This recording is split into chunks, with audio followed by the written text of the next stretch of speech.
প্রাক্তন কিছু ছাত্রছাত্রীকে আহ্বান জানিয়েছিলাম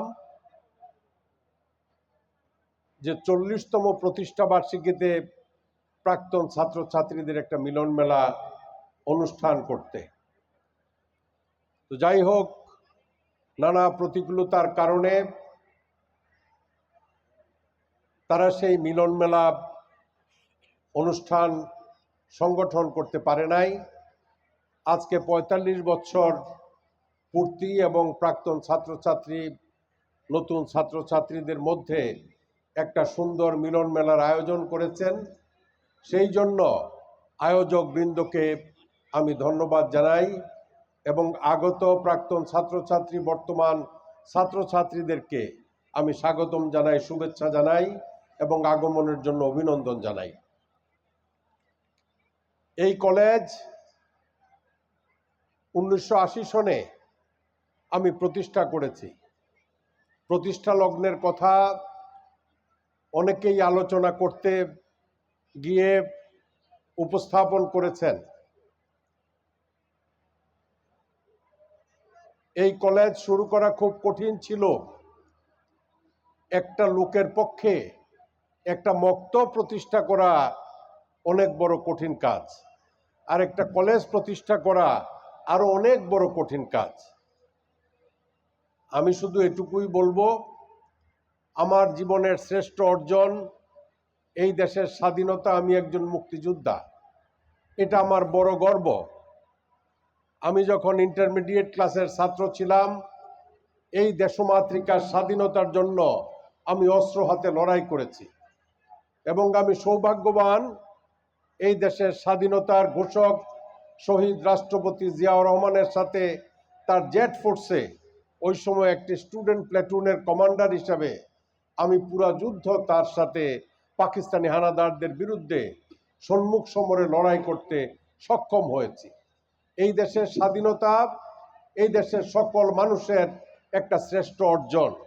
আমার জীবনের দ্বিতীয় অর্জন হলো, আমার ছাত্র জীবন শেষ করে যখন সংসদ সদস্য নির্বাচিত হই, নিজের ভবিষ্যৎ চিন্তা না করে এই চান্দিনার জনমানুষের জন্য অবাল বৃদ্ধ বনিতা সকলে মিলে যাতে একসাথে লেখাপড়া করতে পারে, সেই জন্য একটা উচ্চশিক্ষা প্রতিষ্ঠান আমি, তোমরা যারা প্রাক্তন ছাত্রছাত্রী বর্তমান ছাত্রছাত্রী এবং এই এলাকার মানুষের কল্যাণে লেখাপড়া করে তোমরা যাতে তোমাদের জীবন গড়তে পারো, সেই জন্য আমি এই কলেজ প্রতিষ্ঠা করেছি। এটা হলো আমার জীবনের দ্বিতীয় অর্জন।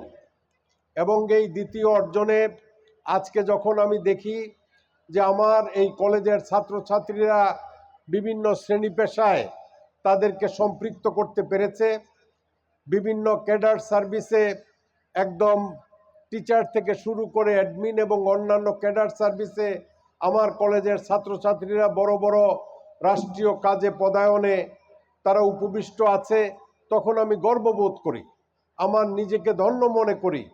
এবং এই এলাকার মানুষ আজকে এইখানে একটি প্রতিষ্ঠান হওয়ার কারণে এই মেয়েরা লেখাপড়া করতে পেরেছে, ছেলেরা লেখাপড়া করতে পেরেছে এবং তাদের জীবনে প্রতিষ্ঠিত হওয়ার জন্য একটি উৎস হিসাবে এই প্রতিষ্ঠানকে তারা বেছে নিতে পেরেছে। তো আমি আশা করব তোমরা যারা ছাত্রছাত্রীরা বর্তমানে অধ্যয়নরত আছো, ভালোভাবে লেখাপড়া করবা, শিক্ষকদেরকে শ্রদ্ধা করবা, নিজেদের মধ্যে সুসম্পর্ক বজায় রেখে কলেজের একটা সুন্দর পরিবেশ বজায় রেখে নিজেদেরকে সুশিক্ষিত করতে চেষ্টা করবা। যদি সুশিক্ষিত হতে না পারো তাহলে জীবনের কোনো প্রাপ্তি হবে না, জীবনের কোনো প্রতিষ্ঠা লাভ করার জন্য তোমরা সৌভাগ্যবান জীবন বেছে নিতে পারবে না। প্রাক্তন ছাত্রছাত্রী যারা আছে এখানে অনেকেই বিভিন্ন শ্রেণী পেশায় আছে। তোমরা যারা এই কলেজে লেখাপড়া করে আজকের এই পুনর্মিলনীতে তোমরা তোমাদের প্রতিষ্ঠানকে স্মরণ করে এখানে এসেছ, আমি তোমাদেরকে আবারও স্বাগতম জানাই এবং ভবিষ্যতে প্রতি বছর এই কলেজের প্রাক্তন ছাত্রছাত্রীদের মধ্য থেকে সবাই উদ্যোগ গ্রহণ করে প্রতিষ্ঠা বার্ষিকীতে যাতে প্রাক্তন ছাত্রছাত্রীদের একটা রেগুলার পুনর্মিলন অনুষ্ঠান করতে পারে, সেই জন্য আমার সকলের কাছে আহ্বান থাকবে।